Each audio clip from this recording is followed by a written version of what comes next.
జయగురు దత్త lunch box కోసము soya chunks మరియు capsicum రైస్ని చేద్దాం. దాని గురించి 1 కప్పు సోయా చంక్స్ని బాగా మరిగే నీళ్ళల్లో వేసేసి వెంటనే స్టవ్ కట్టేయాలి. దాన్ని ఒక 15 నిమిషాల తర్వాత సోయా చంక్స్లోని నీరుని పిండేసి పక్కన పెట్టుకోవాలి. తర్వాత ఒక ఆనియన్ని కట్ చేసి రేకులుగా తీసి పెట్టుకోవాలి. ఒక క్యారెట్ని సన్నగా తురిమి పెట్టుకోవాలి. ఒక క్యాప్సికమ్ని కూడా అలాగే తరిగి పెట్టుకోవాలి.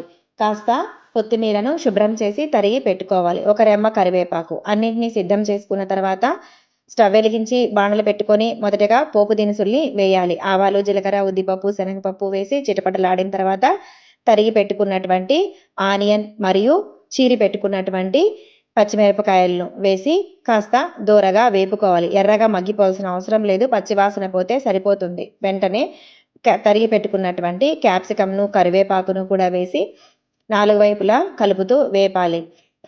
ఇప్పుడు ఆనియను మరియు క్యాప్సికము 2 కూడా మగ్గిపోతాయి. మగ్గిన తర్వాత మనము పైన కాస్త క్యారెట్ని చల్లాలి.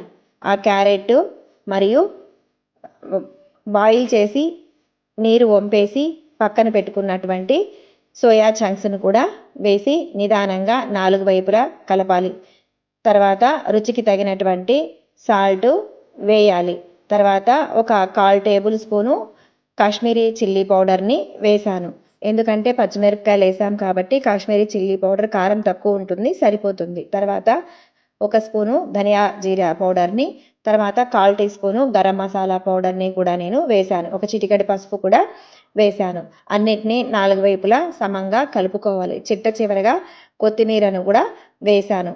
వండి చల్లార్చి పెట్టుకున్నటువంటి లంచ్ బాక్సులకు సరిపడా రైస్ని వేసి చివరగా 1 స్పూన్ నెయ్యిని కూడా వేసి నిదానంగా 4 వైపులా కలిపితే కమ్మటి సోయా చంక్స్ మరియు క్యాప్సికమ్ రైస్ రెడీ అవుతుంది. లంచ్ బాక్సులకు చాలా అంటే చాలా టేస్టీగా ఉంటుంది.